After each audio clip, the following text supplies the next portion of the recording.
Des marchés domaniaux jusqu'aux pharmacies, en passant par le transport urbain en commun, les boutiques dans les quartiers et même les petits détaillants, le constat est le même. Le taux des pièces de monnaie qui circulent maintenant s'avère insuffisant. D'aucuns parlent parfois de rareté de pièces de monnaie, mais quelles en seraient les causes principales? Fulgence Pikoumou nous en parle dans ce reportage.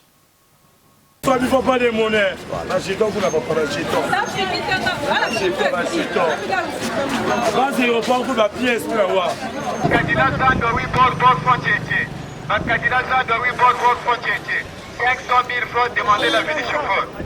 Tout Pointe-Noire en parle, sinon chante ce qui est devenu le poème des chargeurs de bus, mieux la mélodie matinale pour ceux qui sortent tôt le matin pour prendre un moyen de transport en commun. L'insuffisance de pièces de monnaie dans la circulation étonne plus d'un citoyen, à commencer par ceux des transports en commun, dont le tarif du trajet est à 150 francs CFA. Le terme monnaie, je ne sais pas franchement, je peux dire que peut-être c'est des Chinois, parce que la monnaie devient difficile, et surtout les pièces. Et quand tu dis à un client qu'on a un problème de pièces, il ne peut pas croire. Donc du coup, il va juste rentrer et c'est de discuter. Est-ce que ni jeter même monnaie à la banque? Est-ce que ni banque on traîne à la caisse ou ni murmure na beteka na waka que chinois on traîne à Bumbaya ou ça na moi ba wina, on ne comprend pas. Donc vraiment le gouvernement est débêté.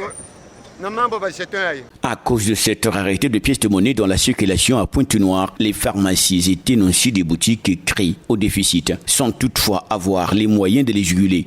Recevoir les clients qui viennent acheter. Le produit qui coûte par exemple 2025, il te tend un billet de 10 000 ou 5 000. Bon, sur les 5 000, parfois tu demandes la pièce de 25 ou 100 francs, 50, il n'en a pas. On est contraint de retirer seulement. Dans 5 000 par exemple, on retire 2 000, on lui remet 3 000. Au fur et à mesure, si vous avez au moins 4, 5, 10 clients qui arrivent, qui n'ont pas de pièces, par jour à la caisse, on peut faire un déficit parfois de 500 000 francs par jour. Vraiment, le problème de pièces, ça devient un peu difficile. Avec les pièces, c'est un peu compliqué avec nous ici. Ce n'est pas du tout facile. Parfois, les clients qui viennent, ils ont 500.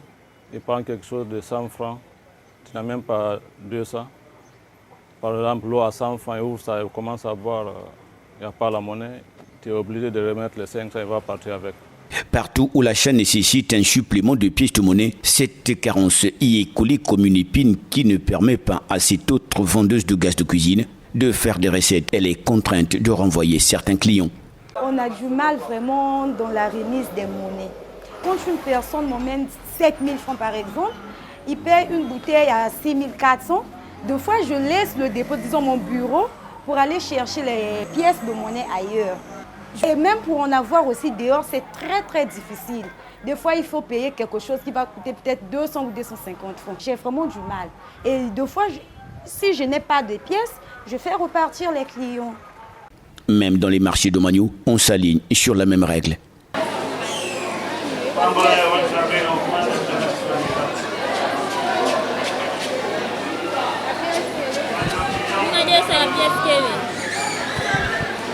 Ma pièce qu'elle veut. Vraiment, bête me yangalala. Sam na zano mal ba me tungil beto. Et même que la fois beto ani ba pièce. Donc côté que là bête vana na quartier du bod mais vraiment quartier avec me bonga avec na vrai kilengi. Mais ni ba pièce que na fois dans ba bim que na marché qui avait sam na ba pièce. Notons que c'est à la BEAC de répondre à la question portant sur l'insuffisance des pièces de monnaie constatées sur le marché. Mais en dépit de plusieurs tours effectués au niveau de la Banque des États de l'Afrique centrale, BEAC ou BEAC, département de Pointe-Noire, celle-ci n'a pas daigné répondre à notre sollicitude, mais a renvoyé les médias qui voulaient en savoir plus au niveau de la direction de Brazzaville. Affaire à suivre.